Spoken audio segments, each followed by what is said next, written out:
Welcome to millennium Tamil academy. இந்த கலைஞர் மகளிர் உரிமைத் தொகைக்கான புதிய விண்ணப்பம் கொடுக்கறதுக்கு மீண்டும் வாய்ப்பு கிடைக்குமா? இந்த மகளிர் உரிமைத் தொகை ரூபாய் 1000 அப்படிங்கிறது உயர்த்தப்படுமா? எவ்வளோ உயர்த்தப்படும்? இப்படி நிறைய கேள்விகள் மகளிர் மத்தியில் இருக்குது. ஸோ அது பற்றின இன்ஃபர்மேஷன் தான் இந்த வீடியோவில் நம்ம பார்க்க போகிறோம்.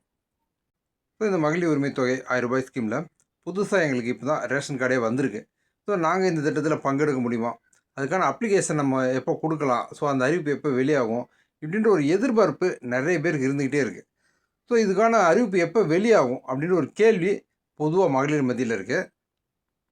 ஸோ நமக்கு இந்த 2026 தமிழ்நாடு சட்டமன்ற பொதுத் தேர்தல் அதற்கான அந்த பரப்புரையில் பார்த்தோம் அப்படின்னா பல்வேறு கட்சிகள் சார்பில் இந்த மகளிர் உரிமை தொகை அப்படிங்கிறது உயர்த்தி வழங்கப்படும் அப்படின்ற அறிவிப்பு வந்து அவங்க கொடுத்துருக்காங்க.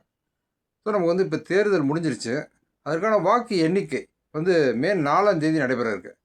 ஸோ மே 4ஆம் தேதி நமக்கு வந்து யார் நமக்கு ஆட்சி அமைக்க போகிறாங்க, அடுத்து புதிய ஆட்சி வந்து யார் தலைமையில் அமைய போகுது அப்படின்றத நம்ம தெரிஞ்சுக்குவோம். ஸோ புதிதாக பொறுப்பேற்கக்கூடிய அரசு அது எந்த அரசாக இருந்தாலும் சரி நிச்சயமாக வந்து உயர்த்தி வழங்குவாங்க அப்படின்ற ஒரு எதிர்பார்ப்பு பொதுமக்கள் மத்தியில் இருக்குது.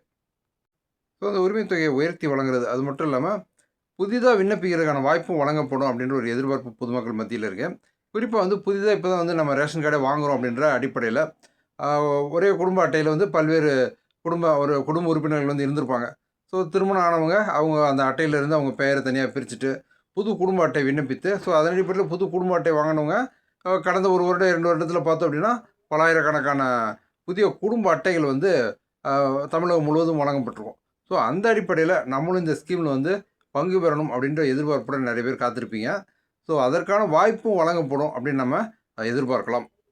ஸோ நீங்கள் வந்து ஏற்கனவே இந்த மகளிர் உரிமை தொகை திட்டம் 1000 ரூபாய் திட்டத்தில் பங்கு பெற்று மாதம் 1000 ரூபாய் பெறக்கூடிய மகளிராக இருந்தீங்க அப்படின்னாலும் சரி, அல்லது புதிதாக இப்போ தான் நான் வந்து விண்ணப்பித்து இந்த திட்டத்தில் பங்கு பெற ஒரு எதிர்பார்ப்போட காத்திருக்கக்கூடிய மகளிராக இருந்தீங்கன்னாலும் சரி, ஸோ வந்து நமக்கு இந்த 2026 தமிழ்நாடு சட்டமன்ற பொதுத் தேர்தல் அந்த முடிவுகளுக்கு பின்னால் நிச்சயமாக வந்துட்டு ஏற்கனவே வழங்கப்படக்கூடிய அந்த 1000 ரூபாய் உயர்த்தி வழங்கப்படுவதற்கான அறிவிப்பும் அது கூட சேர்ந்து நமக்கு புதிதாக விண்ணப்பிக்கிறவங்களுக்கான அது பற்றிய அறிவிப்பும் நிச்சயமாக ஒரு மகிழ்ச்சிகரமான அறிவிப்பாக வெளியாகும் அப்படின்னு நம்ம ஒரு நம்பிக்கையோடு காத்திருக்கலாம்.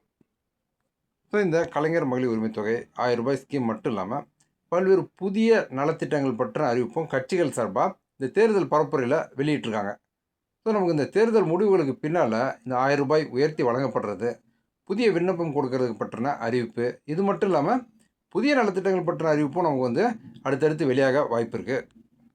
ஸோ இந்த மகளிர் உரிமை தொகை பற்றின அப்டேட்டு மற்றும் தமிழக அரசு சார்பில் வெளியிடப்படக்கூடிய புதிய நலத்திட்டங்கள் பற்றின அறிவிப்பு இது பற்றின தகவலாம் தெரிஞ்சுக்கிறதுக்கு நம்ம சேனலை சப்ஸ்கிரைப் பண்ணிக்கோங்க. இந்த யூஸ்ஃபுல்லான வீடியோவை உங்கள் ஃப்ரெண்ட்ஸ் நிறைய பேருக்கு ஷேர் பண்ணுங்கள். மீண்டும் அடுத்த வீடியோவில் சந்திப்போம்.